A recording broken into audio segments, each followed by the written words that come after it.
A vida é feita de vários momentos. E eles podem ter o tamanho que você quiser.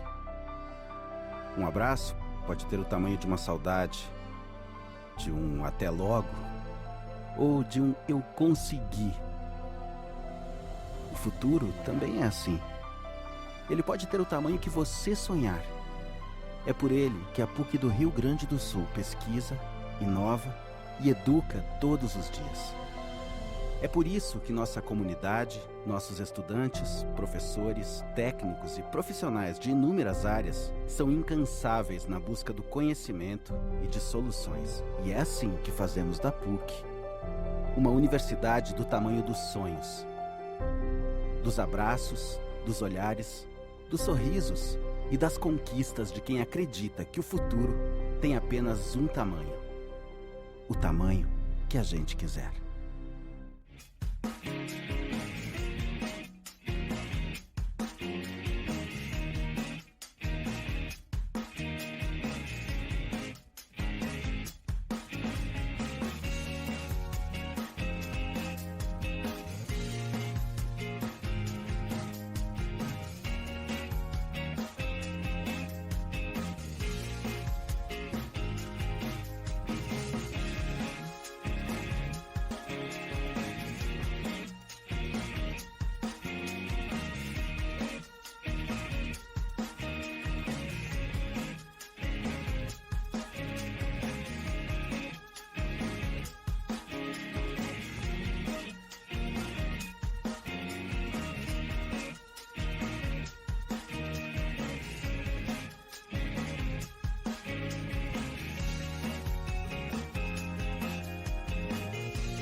Boa tarde a todos, sejam muito bem-vindos.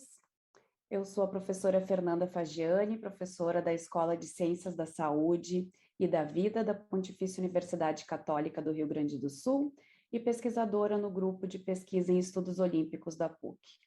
Farei a mediação dessa live. Informamos que o sistema de perguntas e respostas ficará aberto a todos que queiram se manifestar, fazer comentários ou enviar perguntas. Elas serão respondidas de acordo com o tempo hábil do evento.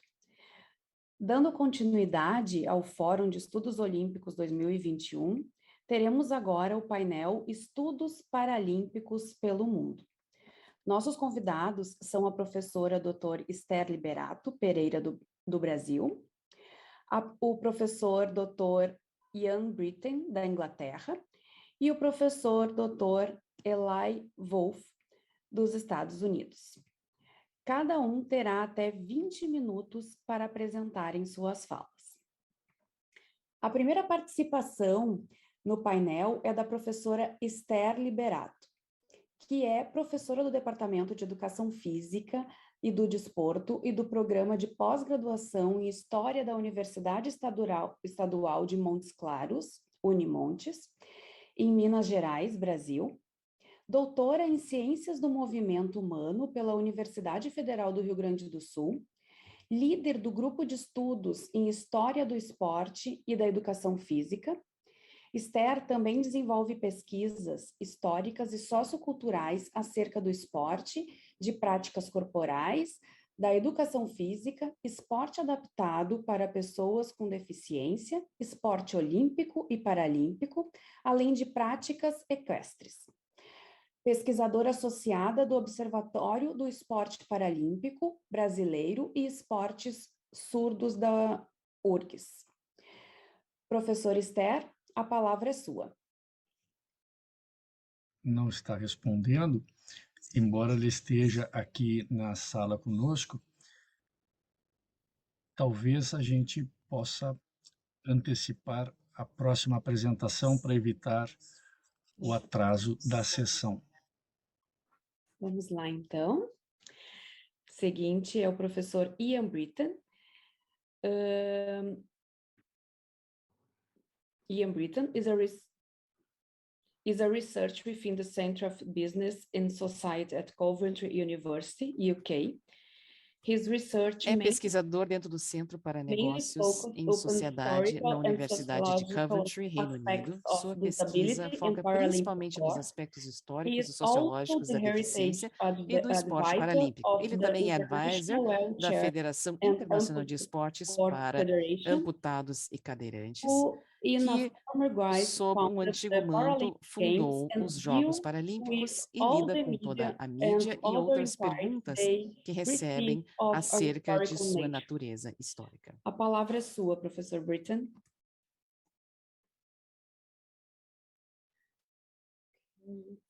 Good evening, everybody. Boa noite, pessoal. Olá, aqui da Inglaterra, onde está bem frio, na verdade. Só um minuto aqui para que eu possa compartilhar a minha tela com vocês.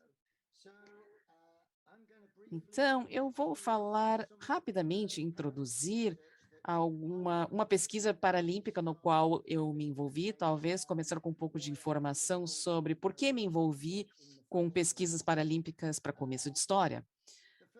Bem, o primeiro motivo é que eu sempre quis ter um PhD, se eu conseguia, não é, aceitar esse desafio, e a oportunidade surgiu, consegui uma bolsa para conseguir um PhD numa universidade aqui na Inglaterra. Na verdade, era sobre educação, de coach. Eu pensei, bem, como posso transformar isso, fazer a minha aplicação, se manifestar, fazer uma diferença? Então, isso foi há mais ou menos uns 20 anos. Então, olhou para a educação de coach, não é?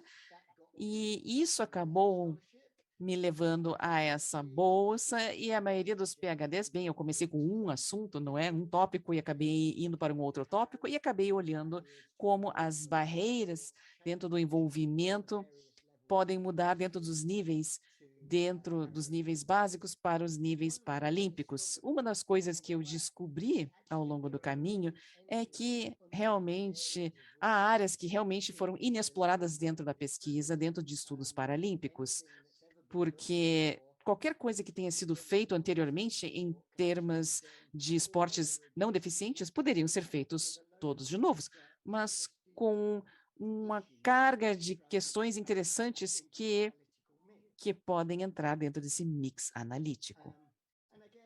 E também sempre houve, acho que, um elemento de alto interesse da minha parte, porque se você quer se tornar um acadêmico, hoje em dia é difícil, na verdade, fazer um nome para si mesmo. E eu entrei para a questão de gênero em esporte, criei um novo tópico, uma área que talvez onde eu pudesse fazer a diferença, e isso realmente foi muito difícil, mas dentro desses esportes de deficientes, paralímpicos, é muito mais fácil, porque é um assunto onde é muito menos desenvolvido. Então, quais eram algumas das oportunidades que esses estudos paralímpicos me ofereceram nos últimos 20 e poucos anos? Quando eu comecei o meu PhD, era somente 16 milhas de Stoke Mandeville, onde os Jogos Paralímpicos começaram. Então, eu comecei a fazer um trabalho voluntário. E, através de vários meios, eu acabei sendo cooptado para fazer um estudo internacional e fazer parte desse conselho executivo, não é? Onde eu estou envolvido hoje, também para os esportes para amputados, e trabalho com isso há mais de 20 anos. Eu sou um conselheiro também dentro das mídias históricos, a Heritage. Então, mas o que isso me traz em troca é um acreditamento, um credenciamento VIP para os VIP, né, para os jogos, e E são ótimas oportunidades, como vocês sabem, para networking, para termos novas ideias, para escrever teses e papers, enfim. Então, de Sydney para o Rio, você pode ver, eu tinha o credenciamento para Tóquio, como vocês podem ver aqui na foto, mas acabei decidindo não ir, não é porque as regras realmente eram tão restritivas e eu teria apenas acesso para ficar lá por 4 dias e teria que voltar para casa novamente. E também porque o campo estava bem aberto, e isso me permitiu publicar 7 livros até o momento, que falam de estudos paralímpicos. Estou no processo de editar um outro manual sobre políticas de esportes para deficientes. E também, provavelmente, publicarei mais livros. Eu tenho vários livros em mente que eu gostaria de publicar, porque esse campo, na verdade, ele é bem abrangente e há muitas lacunas que precisam ser preenchidas. Então, uma das minhas áreas principais de interesse, bem, principalmente interessado na história de Paralímpica e nos Jogos de Stoke Mandeville. O meu PhD é Sociologia dos Esportes, então realmente eu tenho muito interesse nesses aspectos sociológicos dentro do esporte, alguns esportes, alguns aspectos de gestão de esportes também. Estou muito interessado no legado social desses Jogos Paralímpicos e o impacto que eles têm em pessoas com deficiências, morando nas cidades anfitriãs, e também na deficiência, reabilitação, o esporte e no exército, como os Jogos Invictus, que é a foto aqui que vocês podem ver aqui no nosso slide. Então, eu sou um membro da Associação Internacional de História Olímpica e sempre tive muito interesse em história. E quando eu fiz o meu PhD, eu queria escrever um capítulo sobre a história paralímpica, dos Jogos Paralímpicos. E eu descobri que eu realmente precisava olhar para mais ou menos umas 100 fontes ou mais, apenas para dar uma ideia, a grosso modo, de um jogo paralímpico. E também os dados disponíveis naquele momento, acho que eram fatos até bem imprecisos. Então, acabei criando o meu arquivo principal de informação, meu próprio banco de dados. Então, eu consegui meu PhD e o meu chefe me permitiu ir para todas as cidades anfitriãs dos Jogos Paralímpicos e conseguir informações, copiar informações de arquivos. E agora eu tenho provavelmente dos arquivos particulares, maiores arquivos particulares do mundo. Eu copio as coisas sempre quando eu posso, eu junto toda essa informação, crio meus arquivos. E isso me permitiu, acho que me colocar numa posição onde, se não for o expert, então um dos experts do mundo em história paralímpica. O meu arquivo inclui de tudo, desde medalhas, programas, pôsteres, fotos, livros de resultados, kits de atletas. E eu tenho até pedidos de museus para que eu possa fazer algum empréstimo de alguns materiais. Então, as fotos que você pode ver aqui no lado direito, por exemplo, de Tóquio, o pôster de Tóquio 1964, é o meu pôster, na verdade, que geralmente fica aqui no meu corredor da minha casa e está no Japan House, em Londres. Estão tendo uma exibição sobre design dos Jogos de 1964.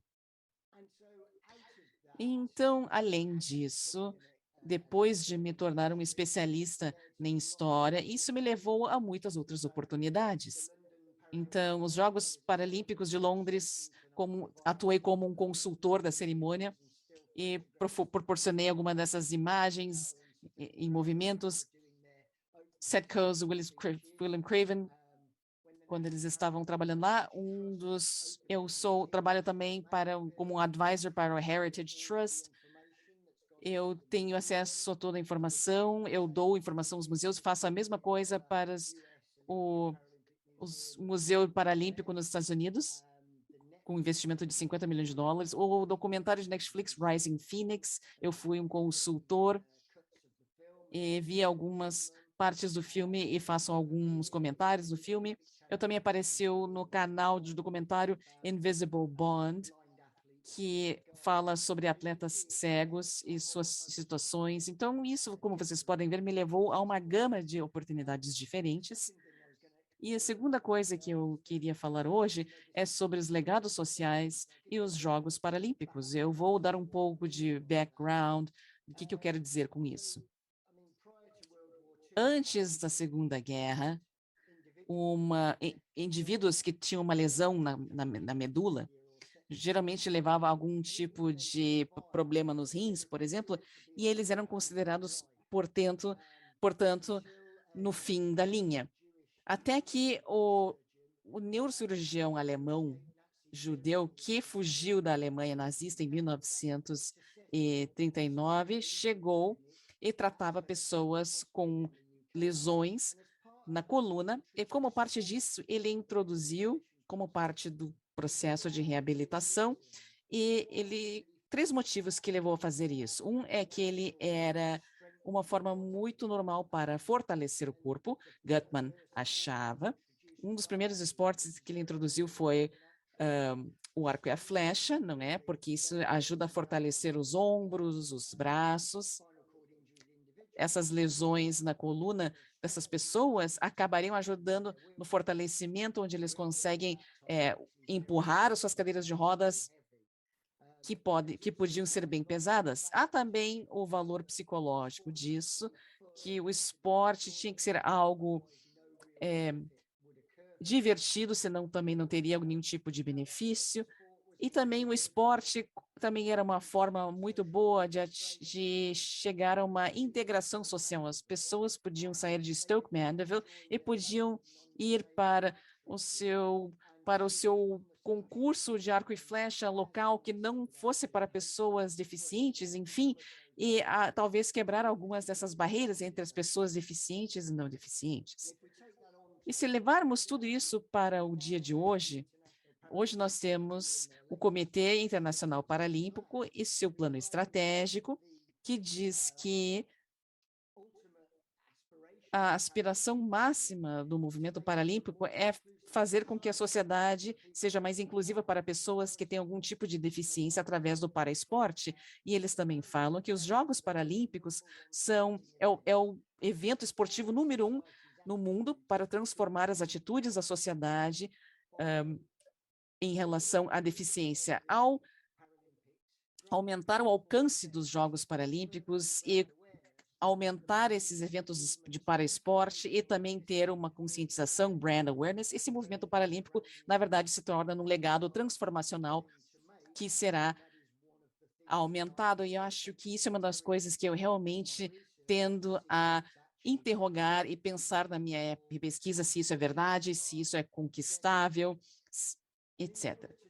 E para fazer isso, bem, como sociólogo, não é? Eu trato dessa questão das deficiências e eu, portanto, preciso de uma teoria para explicar as minhas descobertas. Então, num sentido mais generalista, eu trabalho com esses estudos das deficiências críticas, CDT, de pessoas que têm essas experiências reais, onde essas pessoas com essas deficiências sejam centrais para que elas possam interpretar o seu lugar no mundo e baseado nas suas relações paralelas. E uma outra abordagem teorética é o capacitismo, ableism, que é uma espécie de combinação entre o modo social de deficiência, que é a deficiência, por exemplo, causada por um ambiente inacessível, atitudes negativas em relação a pessoas com deficiências por aqueles não deficientes,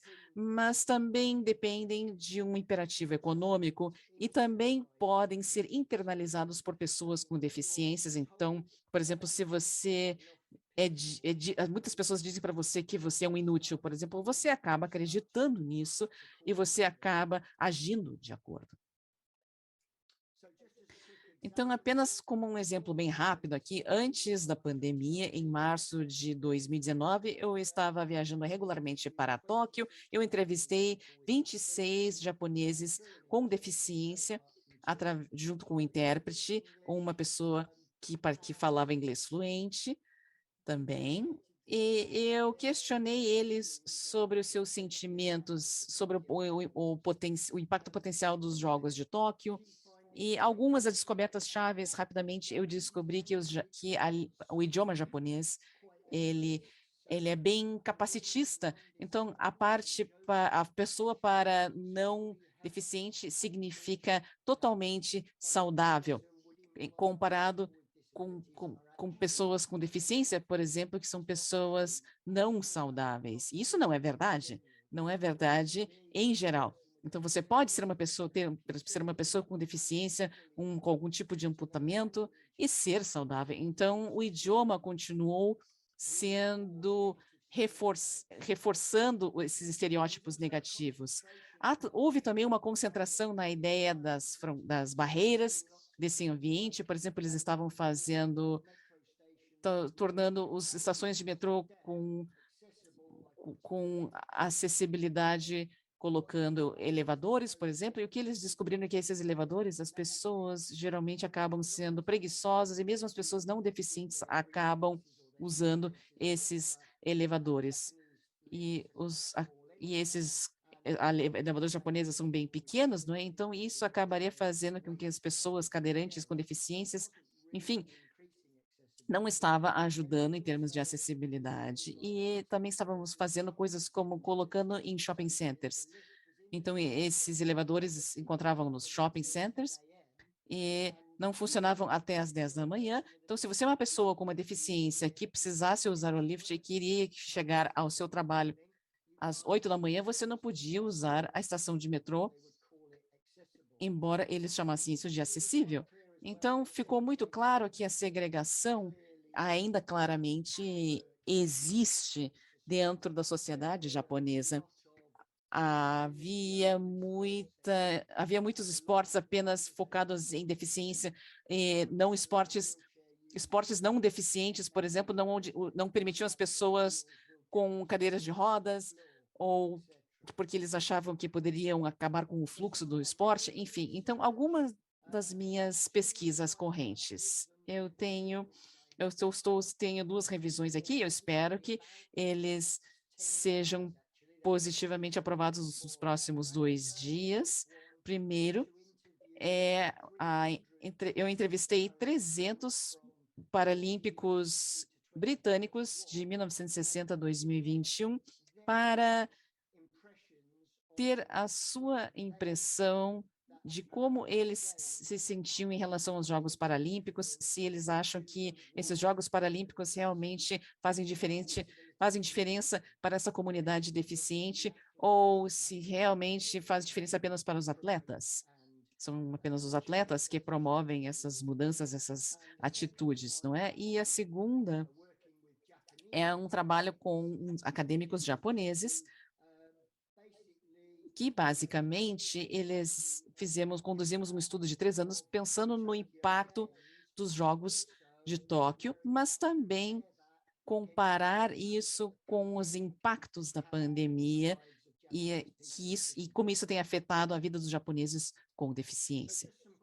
Então, umas conclusões bem rápidas aqui. Esses estudos paralímpicos, na verdade, é um campo maravilhoso para se trabalhar em. Você conhece pessoas incríveis, há incríveis oportunidades para novas peças de pesquisa, principalmente em academia, no mercado de trabalho. Acho que isso é uma área muito, muito interessante para nos concentrarmos. Eu acho que temos muitas oportunidades para trabalho aqui.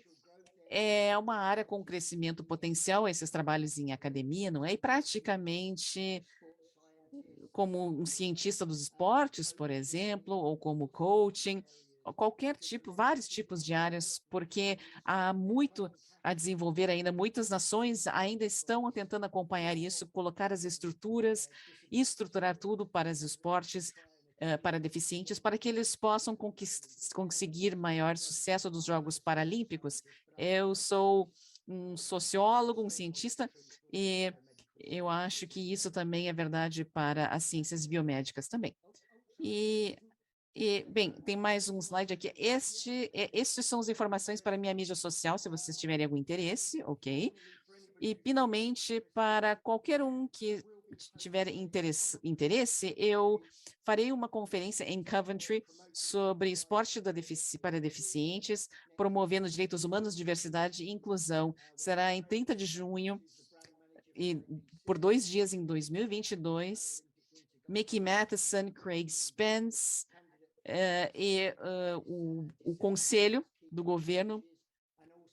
Haverá palestras keynote e falaremos, e também a Federação dos Esportes para Amputados também estarão presentes. Então, se vocês tiverem algum interesse, podem participar. E essa é a minha apresentação. Muito obrigado.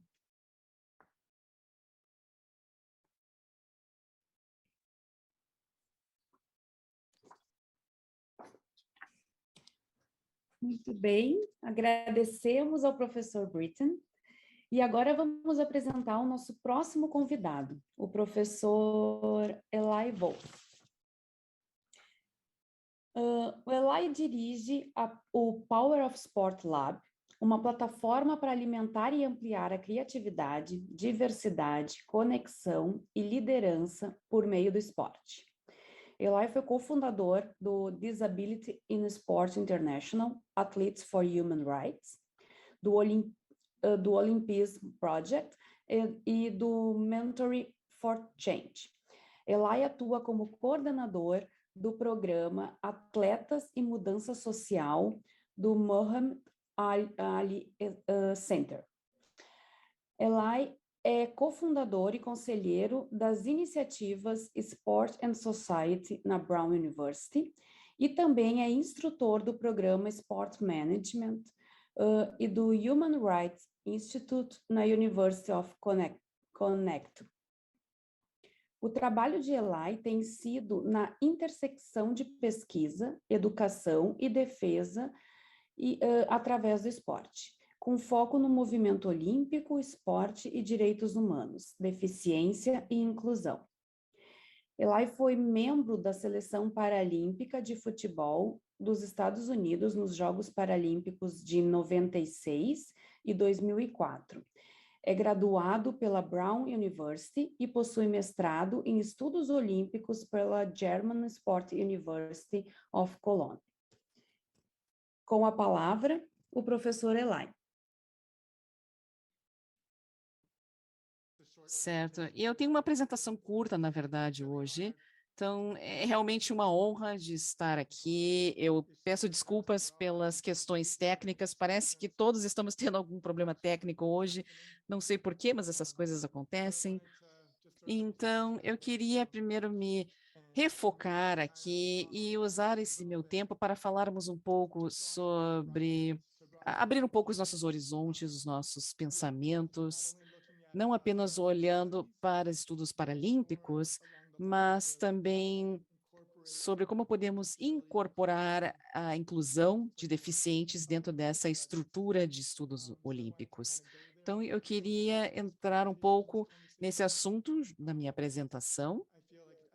Eu sinto que, por mais que tenhamos trabalhos bons que tenham sido feitos, acho que é importante também pensarmos de uma forma mais abrangente e começarmos a ter essas conversas de uma forma mais aberta, de uma forma mais empoderada, para que possamos realmente abraçar essa inclusão dos deficientes dentro dos Jogos e Estudos Olímpicos e do movimento olímpico. É uma honra estar aqui, muito obrigado.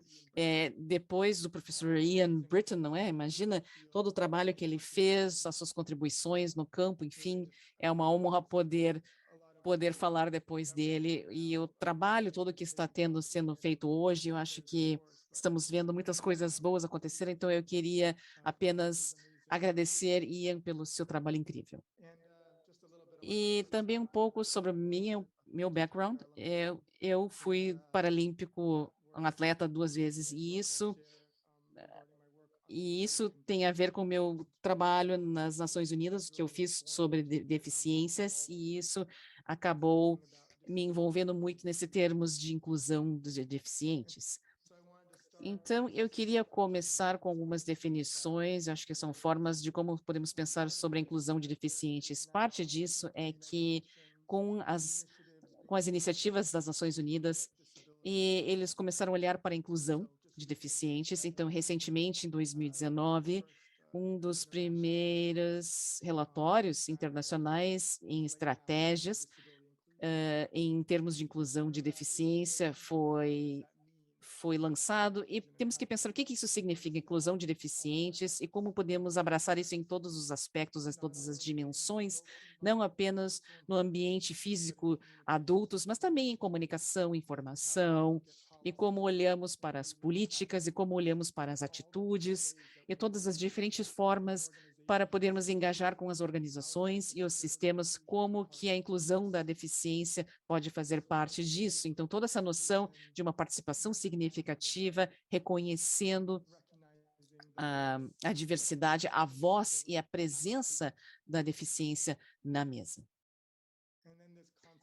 Então, esse conceito de quem são as pessoas com deficiências e como podemos pensar sobre esse termo, e isso inclui a quem, não é? Então, vemos algumas definições e alguns entendimentos sobre um espectro mais amplo, sobre o que significa ser deficiente, físico, mental, sensorial, como isso interage com as barreiras que enfrentamos para uma participação efetiva dentro de uma base de igualdade com outros, e isso na nossa sociedade, nas nossas instituições, nos nossos sistemas.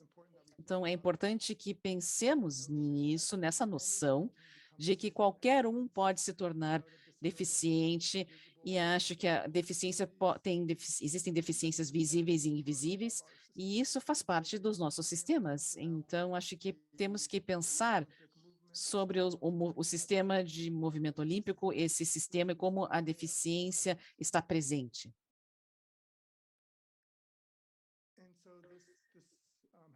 Então, isso tem sido referenciado na Convenção dos Direitos de Pessoas com Deficiências. Eu tive a oportunidade de trabalhar com outras pessoas no mundo nessa convenção com pessoas com deficiências, e ao longo do tempo de 2003 a 2008, nesse momento, eu fiz um projeto, eu escrevi, fiz os reviews, trabalhei com diferentes tipos de governos, mas, essencialmente, essa convenção, ela olha para a promoção e a proteção e a dignidade de pessoas com deficiência.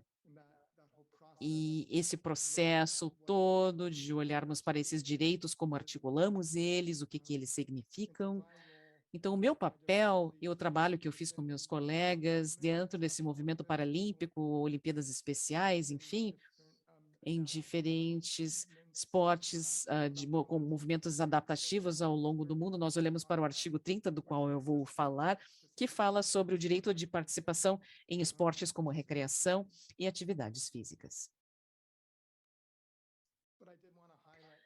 Eu queria também enfatizar o artigo 5 e o artigo 30, basicamente o artigo 5 enfatiza toda essa questão de uma qualidade e uma não discriminação, e como isso está acontecendo, e o que isso significa.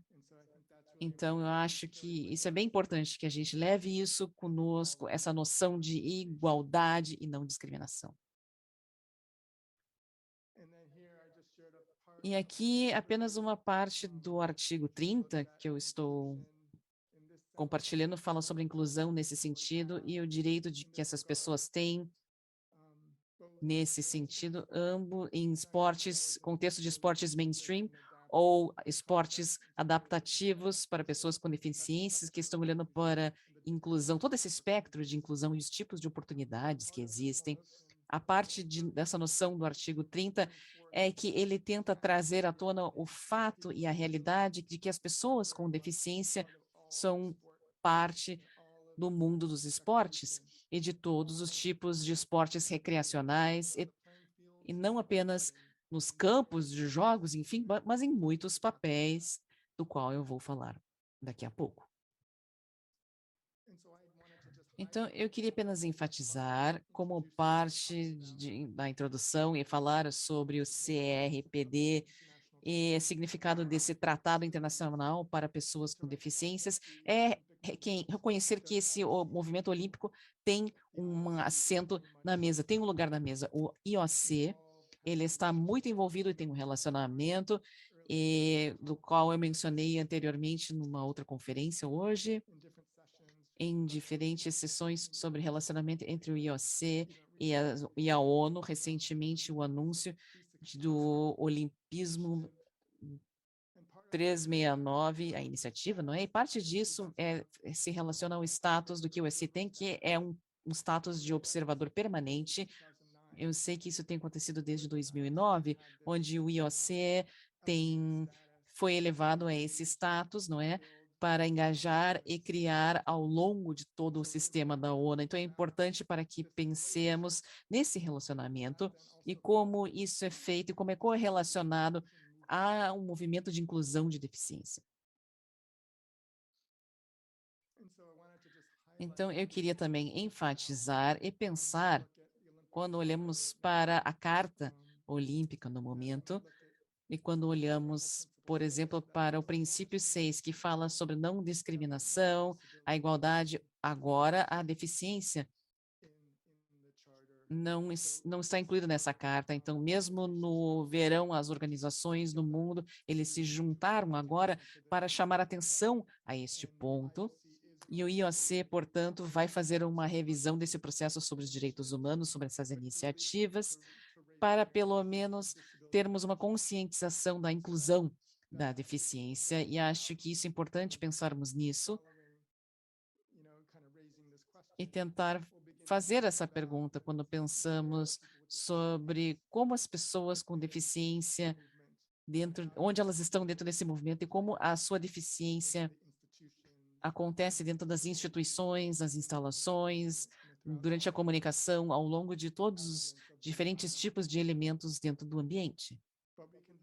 Mas podemos começar também a pensar sobre o fato de que há atletas com deficiência, visíveis e invisíveis, e que fazem parte dos Jogos Olímpicos. Há dezenas de atletas com deficiências físicos invisíveis e visíveis que fizeram parte disso.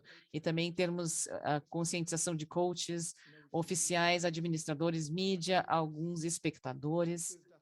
Isso definitivamente é uma área de pesquisa que deveríamos olhar mais, os Jogos Olímpicos e outros tipos de jogos, não é? Para podermos olhar para as pessoas com deficiência em diferentes tipos de papéis, na IOC, NOC, IOF, enfim, diferentes tipos de federações e assim por diante, para que possamos olhar para esses diferentes stakeholders e onde a deficiência acontece nesse contexto. E agora, outro elemento dessas conversas de deficiência, eu falo dessas organizações, não é o IOC, essas organizações reconhecidas pelo IOC. Então, é onde entra os estudos paralímpicos, que fazem parte dessa conversa. O acordo entre o IOC e o IPC, por exemplo, é uma parte central dessa conversa. Mas também devemos olhar também para o movimento dos esportes para surdos e para as Olimpíadas Especiais, e podemos começar a olhar para isso, que a deficiência deve fazer parte dos Jogos Olímpicos dentro de uma federação em diferentes sistemas, bem como nesses movimentos paralímpicos, Olimpíadas Especiais também. E como eles acontecem e no fato de que essas organizações são oficialmente reconhecidas pelo IOC nessa categoria de esporte com deficiências para o IOC. Então, eu queria apenas compartilhar, falar sobre dois movimentos que surgiram nos últimos anos, que enfatizaram a noção de deficiência, inclusão, e alguns anos atrás, acho que em 2020, na verdade, então realmente estamos quase em 2022, então quase 2 anos atrás, as Olimpíadas Especiais lançaram essa iniciativa sobre a revolução da inclusão. Então, essa noção de conscientização, essa noção da dinâmica e o fato de que a deficiência e a inclusão realmente são parte desse mundo, da sociedade, não é? Então, e esse movimento, ele cresceu na medida que pegou uma extração em vez de como podemos trazê-la mais à tona. Então, dentro do contexto dos Jogos Paralímpicos e recentemente em Tóquio, houve um grande lançamento pelo IPC, essa campanha We the 15, que fala sobre os 15% da população mundial indo para a questão da diversidade e inclusão, sobre deficiência dentro desse contexto, e como podemos garantir que a deficiência não seja isolada e ela se torne realmente uma parte essencial do que estamos falando no momento. Então, acho que parte dessa conversa é como podemos elevar a deficiência na medida que pensamos em tópicos diferentes, diferentes usos, diferentes formas como podemos ensinar e aprender e pesquisar esses estudos olímpicos, que a deficiência não é necessariamente apenas uma sessão ou uma apresentação, como podemos, como uma comunidade, como um movimento, como podemos começar realmente a olhar e esmiuçar, olhar para a parte de gênero, igualdades da mulher dentro dos estudos olímpicos, como podemos impactar diferentes tópicos, não é? Os estudos olímpicos, o sistema, não é? Como podemos ter a certeza de que a deficiência realmente seja um tópico central. Há muitos ângulos, a mídia, os espectadores, não é? O ângulo do atleta, há muitas formas diferentes de olharmos para a deficiência. Deficiências invisíveis? Quantas pessoas dentro desse movimento têm deficiências invisíveis? Deficiências de aprendizado? Como vemos as deficiências como uma força para realmente podermos inovar? Como podemos aumentar o nosso escopo de conhecimento? E acho que dos forças que tem empurrado esse conceito é que nada sobre nós funciona sem nós.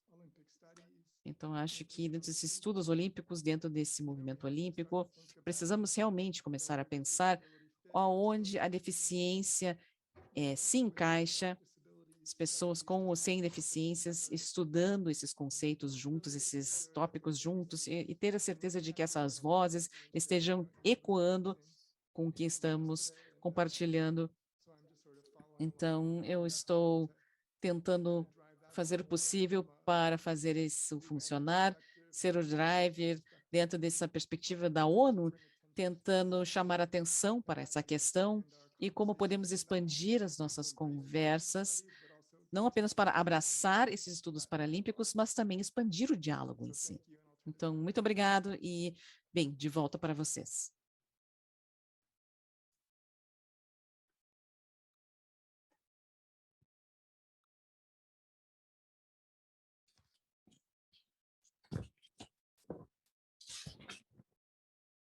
Muito obrigada, professora Elai, pela sua apresentação.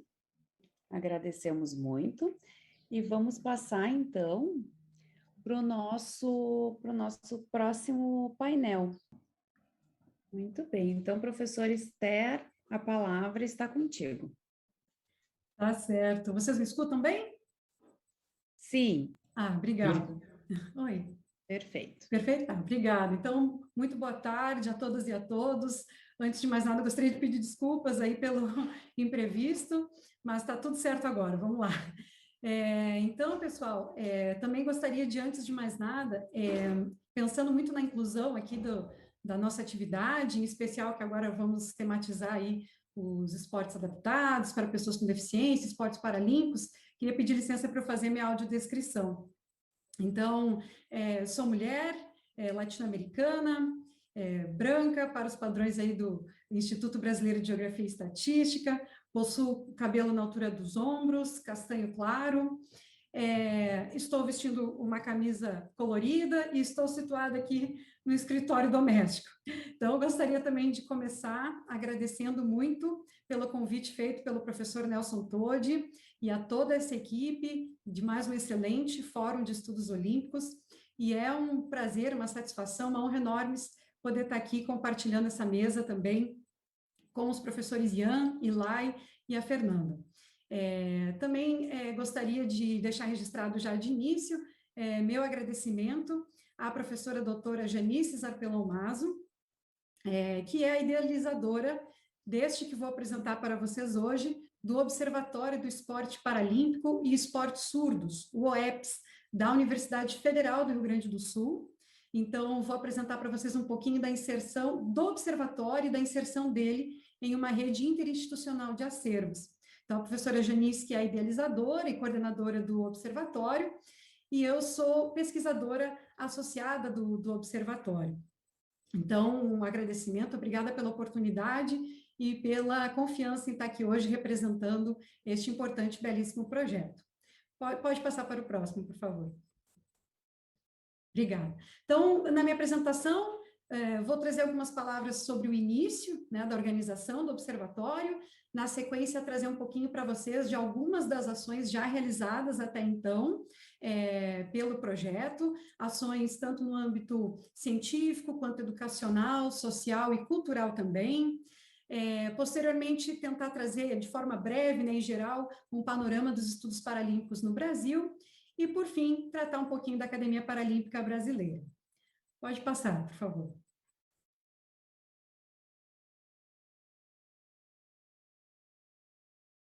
Obrigada.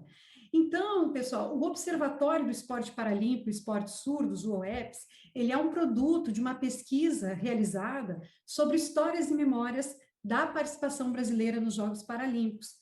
Pesquisa essa coordenada pela professora Janice Maso e que foi fruto de um projeto contemplado num edital universal do Conselho Nacional de Desenvolvimento Científico e Tecnológico, CNPq, no ano de 2015.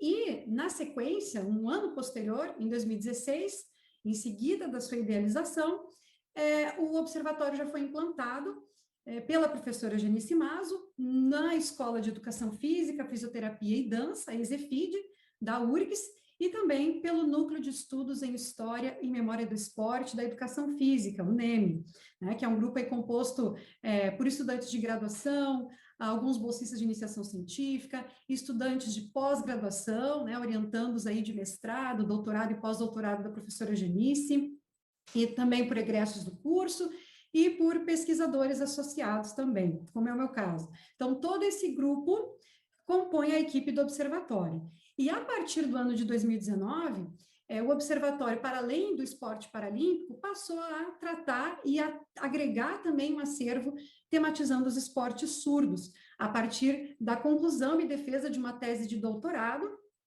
que tematizou os esportes surdos e que, inclusive, foi elaborada por um doutorando surdo e orientado pela professora Janice Maso. Pode passar, por favor. Então, o observatório, ele tem o espaço virtual como seu grande locus, né, de preservação e de divulgação de acervos, desde o seu início. Então, ele já nasce como uma plataforma, um repositório digital, um museu virtual, né? E eu diria mais ainda do que um museu instituição, um processo, né? Porque ele está em constante avanço e atualização. Então, diferentemente de outros museus que muitas vezes emergem primeiramente com a sua estrutura física e depois migram, né, para uma estrutura virtual também, o observatório já nasce virtual. E sempre focalizando o esporte que ainda hoje, entre aspas, né, visto como diferente, por ser praticado aí por um grupo posto como uma minoria social e política aqui no Brasil, são as pessoas com deficiência. Portanto, o observatório procura atuar na produção, na difusão de conteúdos tanto audiovisuais quanto escritos, e por meio dessa disseminação é que se busca ir estabelecendo diferentes tipos de interação, tanto presencial quanto virtual, com esse universo mais amplo, né, do esporte para as pessoas com deficiência. Então, para além de atletas, treinadores, técnicos e gestores, também agregar familiares, estudantes, professores, enfim, todas as pessoas que se envolvem com esse contexto.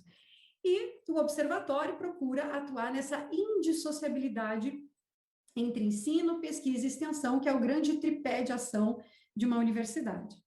Pode passar, por favor. E agora eu inicio trazendo algumas das ações do observatório aqui para vocês.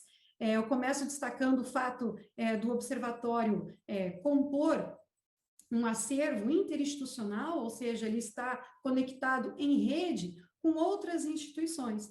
Então, essa rede parte do observatório por meio da URGS e se conecta com outras instituições por meio da presença de pesquisadores que são associados a esse projeto. Então, nós temos aí associada a Universidade Federal de Santa Catarina, a Universidade do Estado de Minas Gerais, a Universidade Federal de Sergipe, a Universidade Estadual de Roraima, a Universidade Estácio de Sá de Santa Catarina, a Pontifícia Universidade Católica do Rio Grande do Sul e a Unimontes aqui também.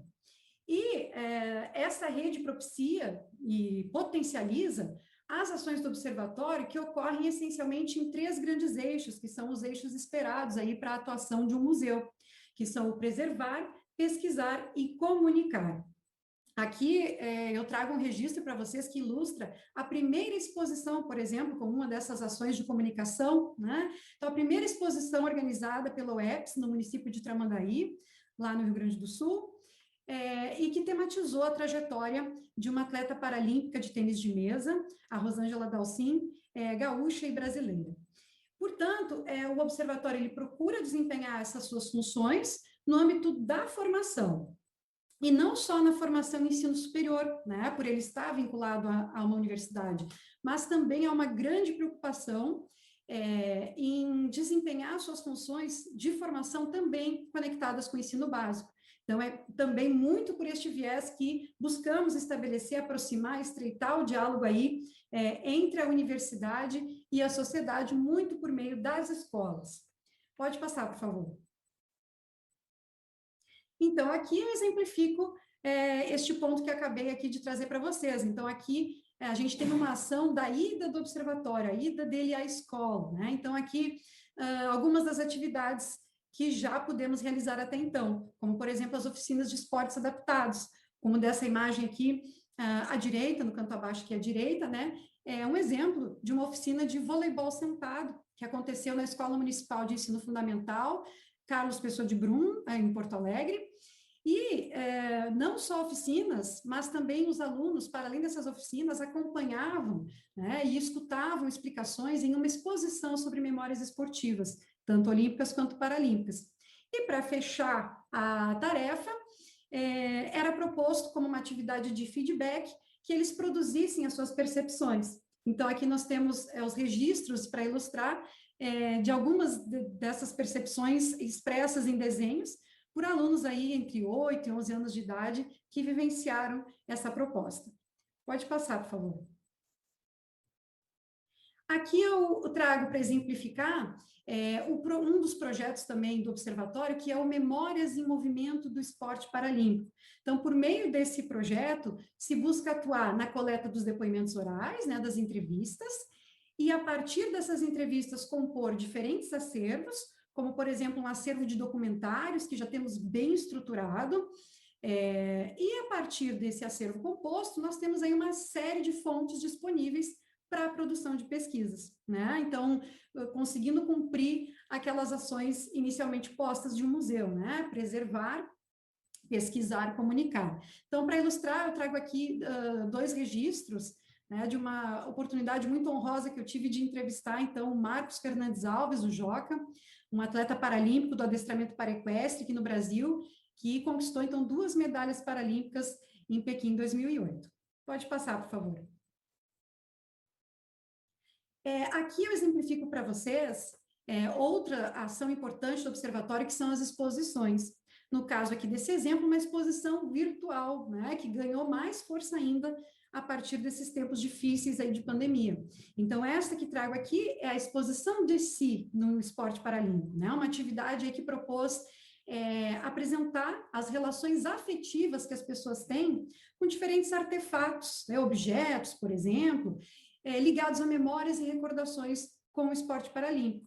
Então, a gente teve a participação aí de atletas, estudantes, professores, técnicos, gestores, enfim, uma série de pessoas ligadas ao esporte paralímpico, e não só no âmbito local e regional, mas também nacional, muito por essa rede, em função dessa rede, né, onde o observatório está conectado, e essa exposição aconteceu por meio das mídias sociais do observatório, essencialmente, né, por meio das hashtags. Então, a ideia aqui, a teoria básica que embasou essa exposição foi a ideia do museu interior, né, que cada pessoa possui o seu com as suas simbologias. Pode passar, por favor.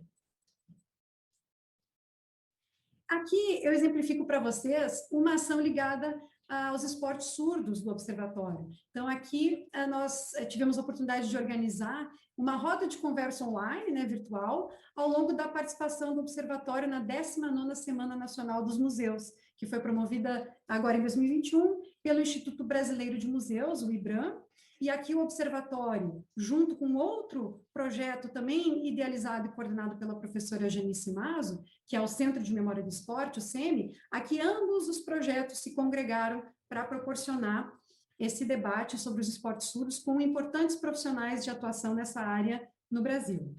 Pode passar, por favor.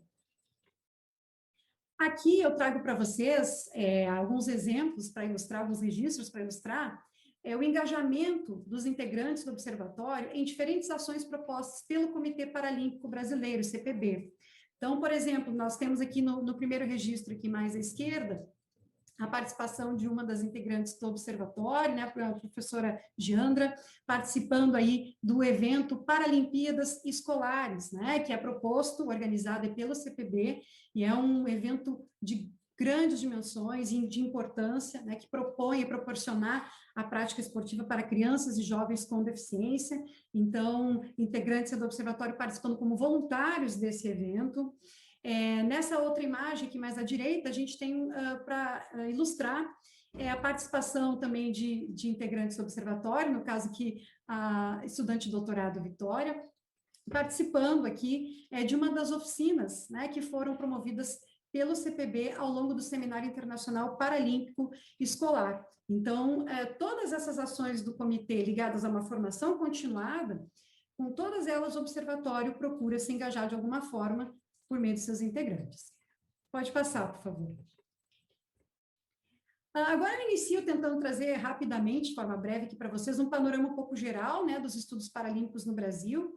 Eu inicio trazendo para vocês aqui esse mapa, composto a partir de uma busca no Diretório de Grupos de Pesquisa do CNPq, tentando mostrar um pouquinho, assim, de uma distribuição geral, né, um panorama geral das instituições no país, onde estão presentes grupos de estudos e pesquisas que tematizam, né, o esporte paralímpico e o esporte adaptado para pessoas com deficiência, que também é um termo bastante utilizado nas pesquisas dessa área no Brasil. Então, esses grupos apresentam esses termos, né, tanto ou na própria denominação do grupo, ou até mesmo em uma de suas linhas de pesquisa. Então, a gente identificou cerca de aproximadamente 40 grupos, e a gente consegue ver pelo mapa que grande parte desses grupos está situada nas regiões Nordeste, Sudeste e Sul do país. E o quanto, então, essa área ainda pode e deve avançar muito no movimento de interiorização do Brasil, ocupando mais, por exemplo, as regiões Norte e Centro-Oeste, com grupos tematizando essa área para avançarmos. Pode passar, por favor. Aqui tento trazer um panorama geral, por exemplo, da produção científica, né? Então, primeiro com relação aos artigos científicos, em uma busca que eu realizei na base de dados indexada ao Cielo, que aí é uma das nossas principais plataformas, né, bibliotecas virtuais, digamos assim, da América Latina, em uma busca filtrando apenas por publicações de artigos científicos brasileiros, pelos termos do esporte paralímpico, esporte adaptado, eu encontrei, então, 36 artigos, a maior parte deles publicada a partir de 2017 em diante, então isso já pode nos denotar uma possível relação com o pós-realização dos Jogos Paralímpicos do Rio 2016, e também o que chama atenção é uma grande vinculação dessa produção ligada às áreas das ciências da saúde e ciências do esporte. Então, isso também já pode começar a nos sugerir como no Brasil, essa área para avançar, ainda precisa investir mais no diálogo com a área das ciências sociais e humanas, né, para que a gente possa fortalecer propriamente também uma grande base epistemológica dos estudos paralímpicos no país. Com relação à publicação de livros, a gente também identifica, né, começa uma maior ocorrência após a Rio 2016. Pode passar, por favor. Em uma busca também pelas teses e dissertações, né, que são defendidas e catalogadas pela Coordenação de Aperfeiçoamento de Pessoal de Ensino Superior, né, a CAPES, aqui no Brasil. A gente já consegue identificar mais de 100 pesquisas tematizando o esporte paralímpico ou esporte adaptado, a maior parte delas sendo dissertações de mestrado, um número ainda menor de teses de doutorado, mas muito presentes também. E, da mesma forma que os artigos científicos, nas teses e dissertações, a gente também identifica uma maior produção, se intensificando a partir de 2017, fortalecendo um pouco essa nossa hipótese, né, que de fato a ocorrência do Rio 2016 propiciou, né, um maior empenho de pesquisa na área, e também chama atenção a vinculação da maior parte dessas pesquisas vinculadas às áreas das ciências da saúde, em especial a educação física e também a atividade física adaptada. Então, o quanto a gente também pode e deve avançar também no diálogo com as ciências sociais e humanas, da mesma forma que sugere ali, pelo menos, essa primeira busca aí pelos artigos científicos. Pode passar, por favor.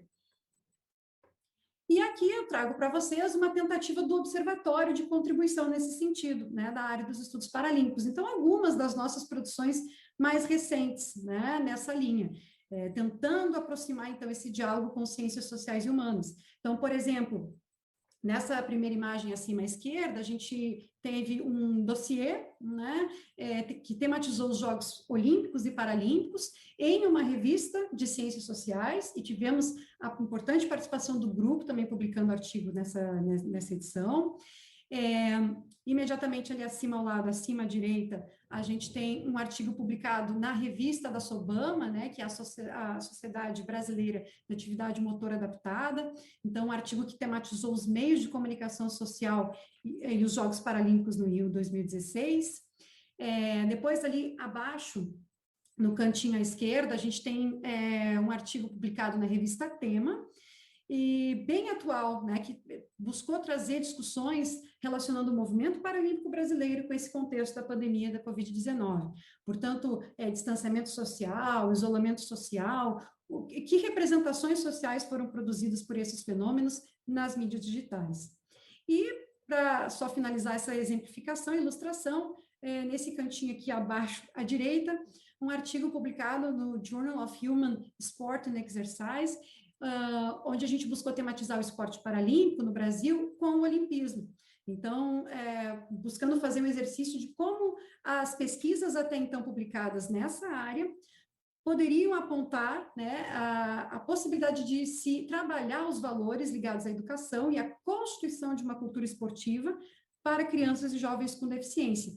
E, claro, que acabamos tematizando muito nesse artigo o evento das Paralimpíadas Escolares, que mencionei para vocês anteriormente, pela sua importância nessa direção. Pode passar, por favor.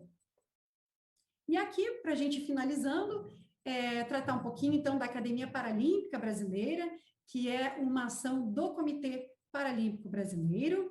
E o Comitê Paralímpico, ele possui, dentre os seus eixos de ação, um eixo que se denomina educação.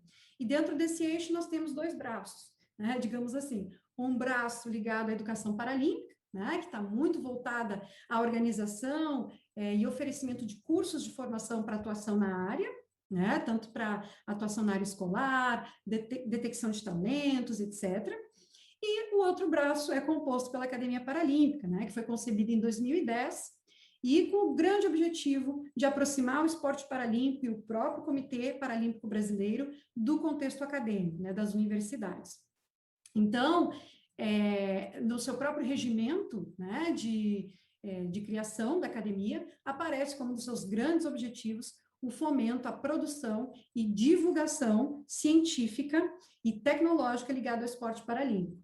E muitos dos integrantes do observatório, né, a maior parte deles, a partir da titulação de mestrado, são vinculados, associados à Academia Paralímpica Brasileira, que é o requisito mínimo de titulação que ela exige, né, para se associar como um membro pesquisador.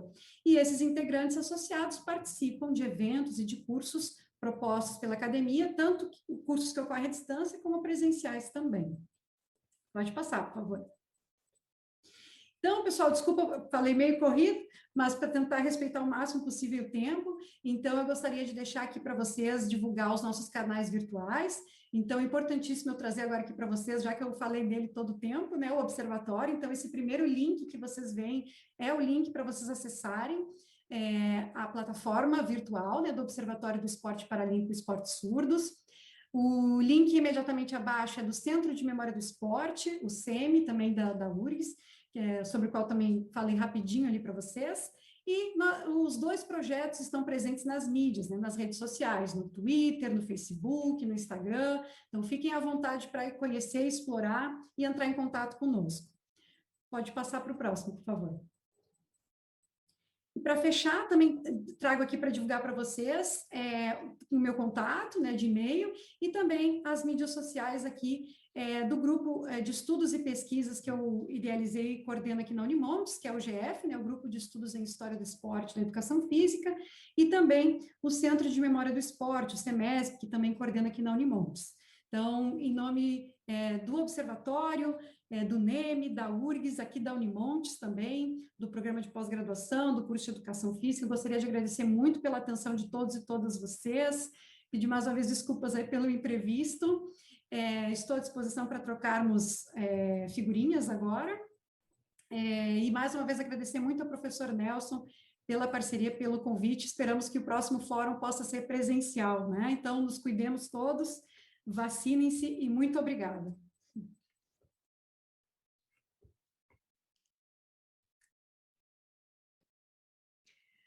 Muito bem, muito obrigada. Agradecemos muito a tua apresentação, Esther. E vamos agora, então, para algumas perguntas, né? Professor Ian, Elai, podem voltar aqui conosco.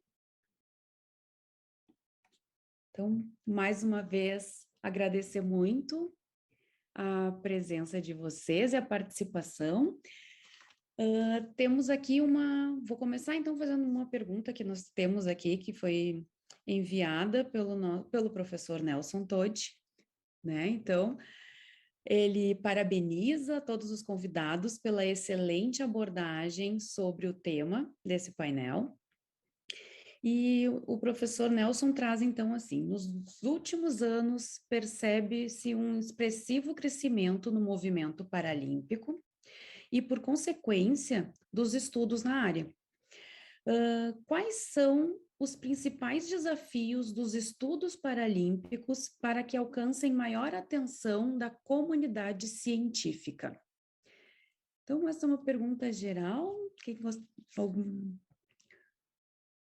Alguém gostaria de começar, professor Ian? Ok. Certo, sim, é verdade, e é ótimo que há cada vez mais pessoas fazendo esse tipo de pesquisa dentro do campo de deficiência e nos Jogos Paralímpicos, eu acho que isso é super importante.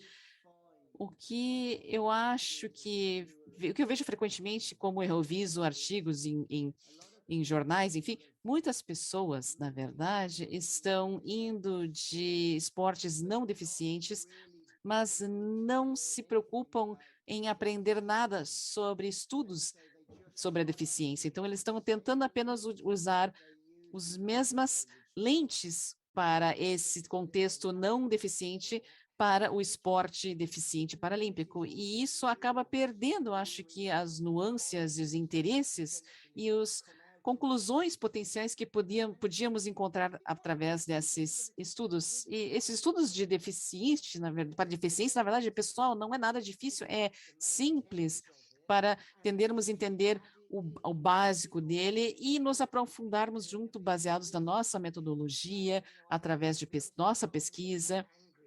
E às vezes eu fico muito brava com esses artigos porque eles não descobrem nada de novo. E mesmo assim, o potencial do que eles estão fazendo, a descoberta de um potencial, de uma descoberta potencial, na verdade, é muito legal. Então, para mim, na verdade, são oportunidades. Às vezes até perdidas. Eu posso até fazer um eco disso também, que o professor Ian falou. Eu acho que tem uma oportunidade para crescer, para o campo crescer, não é? E expandir e conseguir que pessoas se engajem mais. Eu sempre tenho interesse nessa parte de atletas, ex-atletas e pessoas com deficiências que se envolveram com diferentes aspectos, seja as Paralimpíadas ou esportes adaptados em geral, e como você engaja essas pessoas para que se envolvam e que façam as perguntas e ver as oportunidades para pesquisas, estudos, enfim, e ver algumas dessas vozes dos mais jovens, não é, que estão começando a surgir também. Eu acho que não há nada potencial nesse ponto, mas eu acho que precisamos continuar dando apoio. Eu acho que os estudos olímpicos em geral e o movimento olímpico, eu acho que precisamos nos comprometer continuamente, de uma forma visível, de uma forma presente, em diferentes tipos de sessões e eventos, enfim, assim como estamos aqui agora, não é? Isso é uma oportunidade incrível para que possamos coagir juntos. Muito obrigado mais uma vez, e eu acho que precisamos entender isso e poder ver isso crescer, esse movimento crescer, e talvez possamos ver um dia que isso se torne um assunto principal, ou o primeiro assunto a ser falado dentro de algum evento, e eu sempre tenho muita curiosidade sobre essa questão de deficiência, sempre foi interesse meu. Eu acho que uma das palavras principais é a interdisciplinaridade. Eu acho que não apenas diferentes áreas do esporte, fazendo com que pessoas que estudem, façam estudos da deficiência, que trabalhem nos campos de esportivos e aprendem um do outro. Eu acho que é assim que você realmente vai ter esse crescimento, ter essa colaboração e esse conhecimento que precisamos. Perfeito, professora Esther, quer dar sua... Uhum. Primeiro, eu gostaria de agradecer ao professor Nelson pela questão desafiadora e com certeza também faço eco às respostas do Ian e do Ilai, sem dúvida, concordo plenamente. Acho que a primeira questão chave é a questão da interdisciplinaridade, sem dúvida que a própria área, né, tanto dos estudos olímpicos e paralímpicos já propõe, né, proporciona na sua identidade.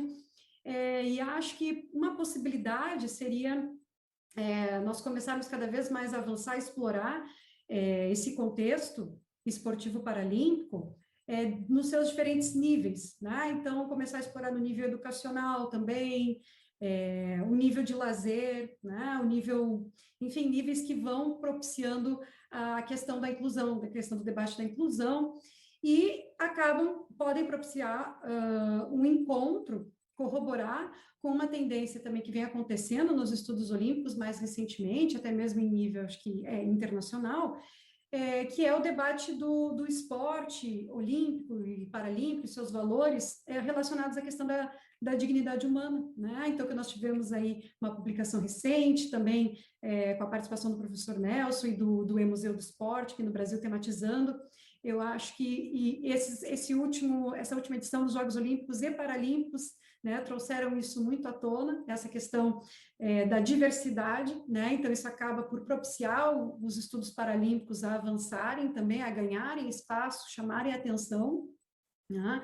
Então acho que seria por aí, a gente, para além do nível de rendimento, de alto rendimento também, explorar outras possíveis vertentes, as quais vão propiciando um avanço da área como um todo. Acho que, bem resumidamente, assim, acho que isso. Obrigada.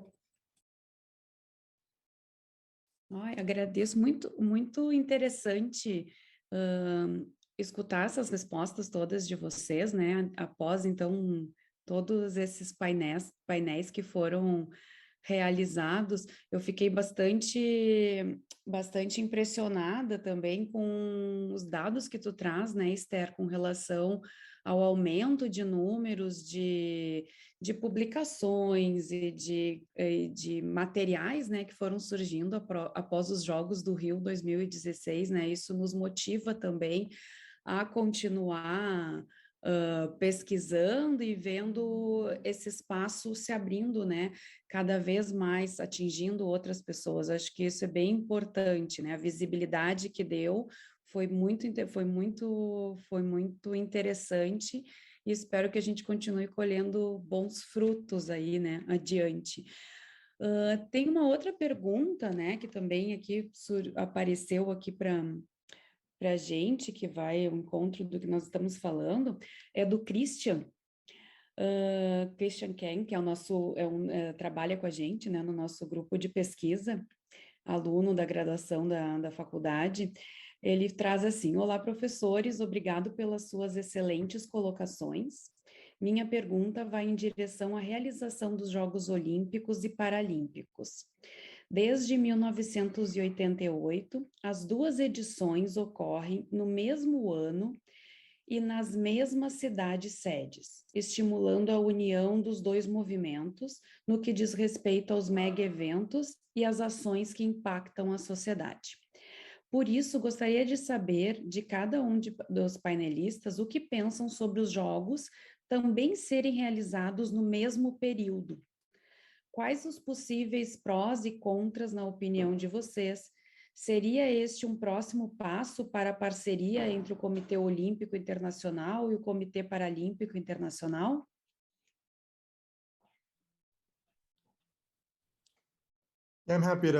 Eu gostaria de começar, e eu tenho certeza que o Ian e a Esther também vão ter opiniões e comentários super interessantes.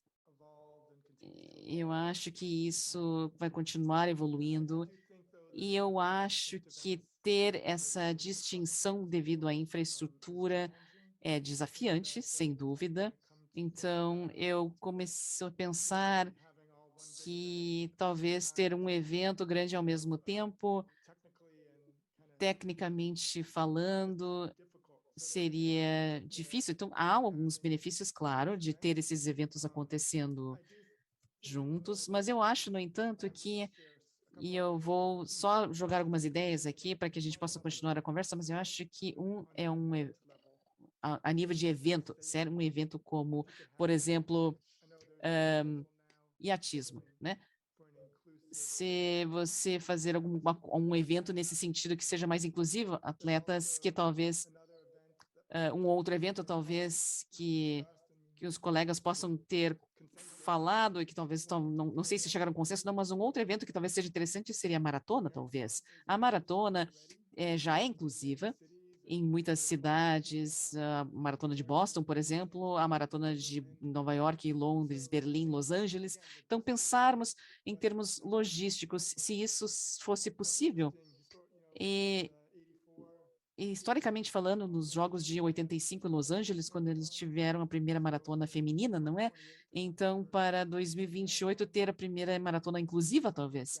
Eu acho que isso seria muito interessante. Então, estou falando isso a mais nível de evento, ok? Em termos de possibilidades, e meu pensamento seja talvez um pouco abrangente, mas eu acho que tem alguns benefícios. Eu acho que talvez podemos fazer isso de uma maneira um pouco mais mais interrupções, sem interrupções, mais seamless, mas, bem, eu vou parar por aqui porque eu quero saber o que meus colegas também têm a dizer.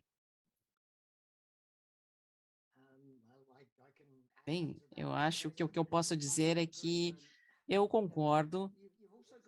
Você também tem que olhar ao estado dos Jogos Olímpicos no momento, em termos de que há poucas cidades no momento dispostas a se oferecerem para ser os anfitriões devido aos custos e outras questões. O IOC já está dando esses jogos, enfim, até 11 anos na frente, porque eles estão desesperados para manter esse trem funcionando, não é? Então, certamente que combinando os jogos, eu acho que aumentariam esses custos, porque você tem que aumentar o número de instalações, você tem que adicionar 60% para o tamanho daquela cidade, e isso se todo mundo não estiver ou não estiver lá ao mesmo tempo. Então, acho que existem problemas, mas acho que, para mim, é uma questão mais fundamental no momento. Eu acho que você tem que olhar para os objetivos desses dois movimentos. E o perigo, eu acho, é que se você combinar os jogos, os paralímpicos, eu acho que desapareceriam dentro dessa manta do olimpismo e perderia, portanto, a sua oportunidade de fazer o que diz que quer fazer, que significa mudar a atitude quanto às deficiências. Então, se ele acaba desaparecendo sob esse manto dos Jogos Olímpicos, eu acho que realmente vai acabar diminuindo essas oportunidades para conseguirmos as nossas conquistas. Professor. Eu acho que a habilidade, não é, rapidamente, a habilidade de ter esse relacionamento dentro sobre o mesmo comitê organizador e mostrar como essa noção de valores de inclusão, de deficiência, enfim, o que o Ian está dizendo é que o que a deficiência está promovendo, então realmente é um enigma. Eu acho que interessante será. Isso, claro, promove a inclusão, mas será que deveríamos juntar isso? Como você pode incutir essa mensagem dos valores? E acho que a forma de fazer isso é fazer esses eventos separados, mas criar algum tipo de conexão entre eles. E eu ouvi hoje de que Paris vai apenas ter um logo para 2024 para os jogos, para ambos os jogos. Eles serão jogos separados, mas sob um logo. Então, acho que isso acaba integrando, fala um pouco sobre essa questão da inclusão, talvez um início disso, e o quanto podemos chegar, até onde podemos chegar antes que a gente acabe perdendo o impacto disso dentro dos Jogos Olímpicos. Perfeito. Professora Esther? Obrigada, Christian, pela pergunta. Nossa, cada pergunta mais desafiadora. E, com certeza, né, muito interessantes as colocações aí dos meus colegas Zila e Ian, concordo plenamente com eles, né?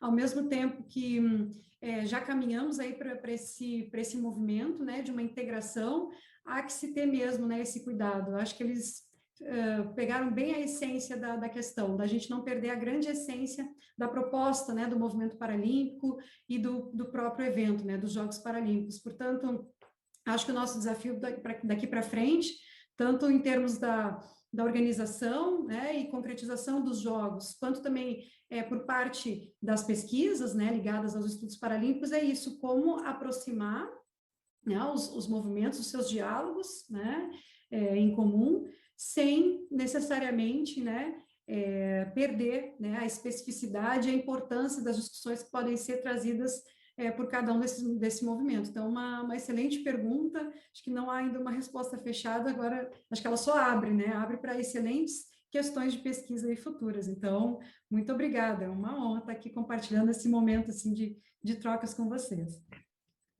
Tudo bem. Elai? Just like to add one thought. Gostaria de falar mais uma coisinha rapidamente, uma comparação talvez interessante para estruturar isso. E também como podemos olhar a questão de gênero e outra raça, e como esses movimentos, por exemplo, têm criado movimentos inclusivos, integrados, e como ao mesmo tempo podemos manter a nossa integridade, como podemos fazer essa distinção, como podemos fazer esses tipos de formatos de eventos e estruturas. Eu acho que é importante contextualizar, olhando ao longo dessa questão de raça, de gênero, orientação sexual, enfim, incorporar a deficiência dentro dessa conversa também, olhando sob essa perspectiva também, não que haja apenas uma resposta, claro, mas apenas como uma forma de estruturar as coisas. Muito bem. Obrigada pelas respostas. Tem um comentário aqui, né, que eu quero passar para vocês, da professora Ana Miragaia, grande nome nos estudos olímpicos no Brasil. A professora Ana parabeniza vocês todos, né, os painelistas, pelas excelentes apresentações de vocês. Certo? E já estamos, então, nos encaminhando para o final, né? Eu gostaria, então, de pedir para que cada um pudesse rapidamente dar os seus comentários finais para a gente encerrando esse excelente painel aqui, que eu estou muito grata em poder escutá-los e acompanhar aqui essas ideias e estudos aqui, bastante instigada em continuar, né, dentro dessa área aí que eu também tanto gosto. Então, professora Esther, quer começar? Podemos começar contigo? Podemos, claro. Então, para finalizar, eu acho que a satisfação é enorme por estarmos aqui juntos e juntas, podendo trocar essas reflexões hoje, e acho que é importante como a gente vê que os estudos paralímpicos, não só no Brasil, mas também em nível internacional, como nós temos vários pontos aí que conversam, né, convergem para podermos avançar, né? Então, muitos pontos em comum, e o quanto, na realidade brasileira, eu acho que fica esse desafio para cada vez mais nós conseguimos avançar, né, em uma verdadeira interdisciplinaridade, abarcando o fenômeno, né, o contexto e tudo que ele pode possibilitar e abranger. Então, eu acho que esse fica aí como os nossos grandes desafios, né? Avançar na interdisciplinaridade, que acho que isso foi um ponto bastante comum aqui para a gente, resumindo, né?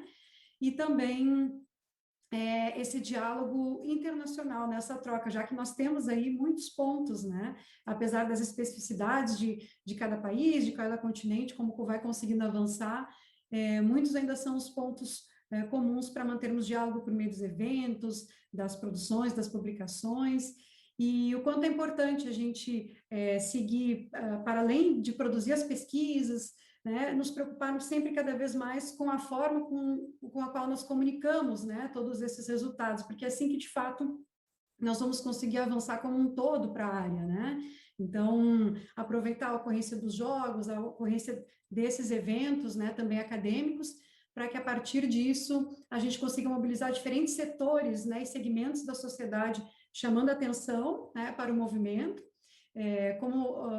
Nessa última edição dos Jogos Paralímpicos, a gente já viu aqui no âmbito do Brasil um avanço, né, da cobertura dos Jogos por parte da mídia, da forma como ela foi conseguindo avançar, né, com comentaristas já que fizeram parte, que foram ex-atletas ou que fazem parte desse contexto, estão muito próximos do contexto do esporte paralímpico de alto rendimento, e o quanto isso vai aproximando as pessoas, né, para esse diálogo, mostrando o quanto o esporte paralímpico, os Jogos Paralímpicos podem, sim, trazer importantes mensagens para o nosso avanço como humanidade como um todo. Então, sou muito grata por estar aqui e desejo muito sucesso a todas e todos aqui na sequência aí das suas reflexões. Muito obrigada. Obrigada, professora Esther. Elai, podemos escutar suas considerações finais? Thank you all. Obrigado por todos, pela sua paciência, que tiveram comigo pelo meu problema tecnológico. Eu vou fazer de conta que eu estava congelado e eu recebi várias mensagens, enfim, nesse momento, e eu fico com medo que eu vou congelar nesse momento e não vou conseguir resolver, mas conseguimos e é isso que importa, e eu agradeço pela sua paciência, eu fico muito feliz. Bem, eu quero apenas fazer um comentário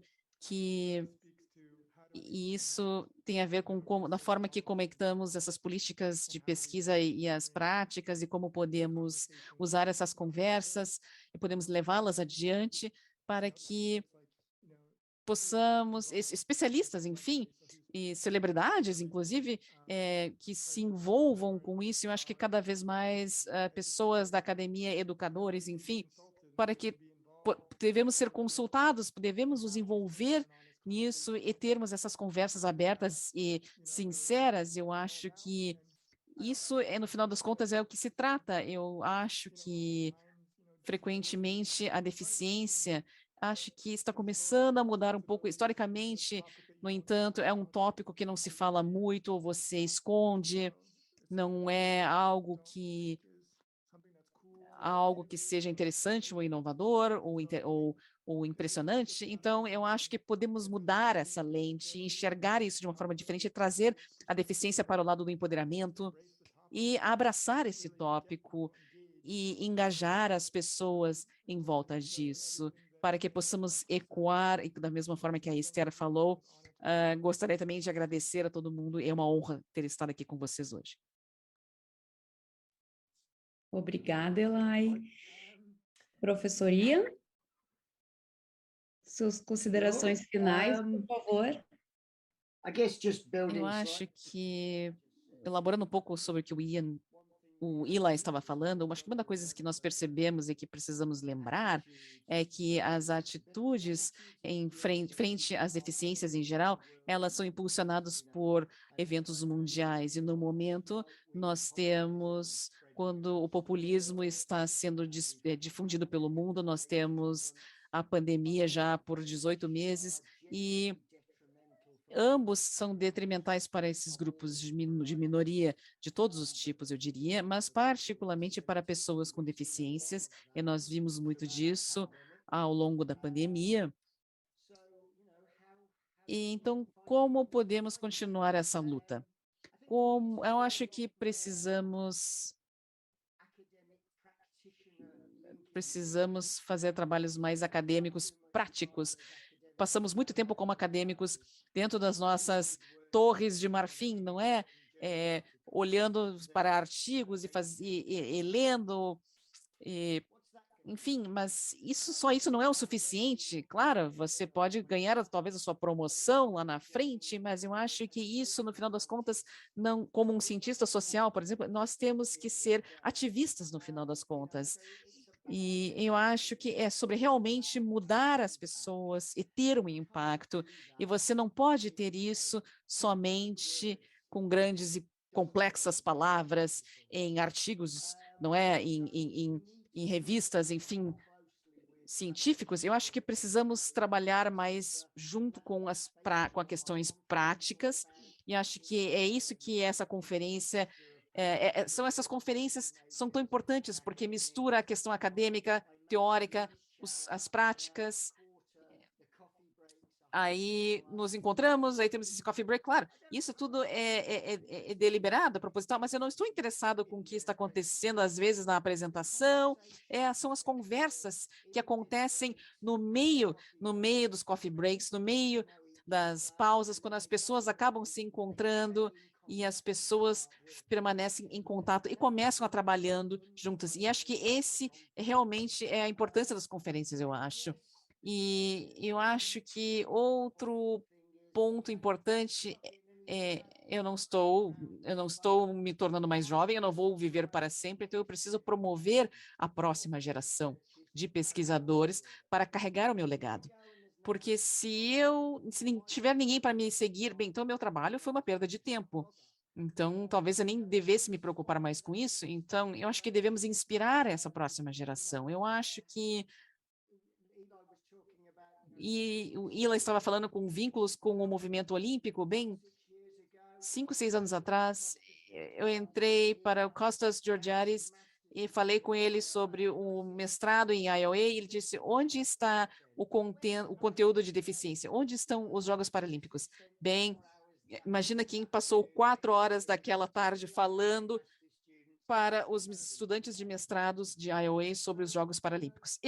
Então, apenas tente fazer todo o possível, fale com as pessoas, mesmo que eles não escutem, e eles acabam, no final das contas, deixando você fazer o seu papel. Eu acho que é sobre isso, isso significa ser um ativista.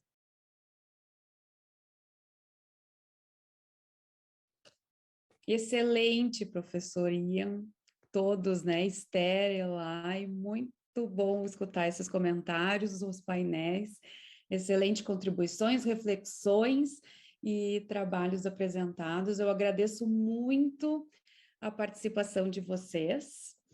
Infelizmente, precisamos encerrar, mas fica aqui o nosso agradecimento a vocês. E agora, né, faremos então um breve intervalo e vamos retornar às atividades às 19 horas, horário de Brasília. Um bom continuidade de evento a todos. Thank you very much. Muito obrigado, pessoal.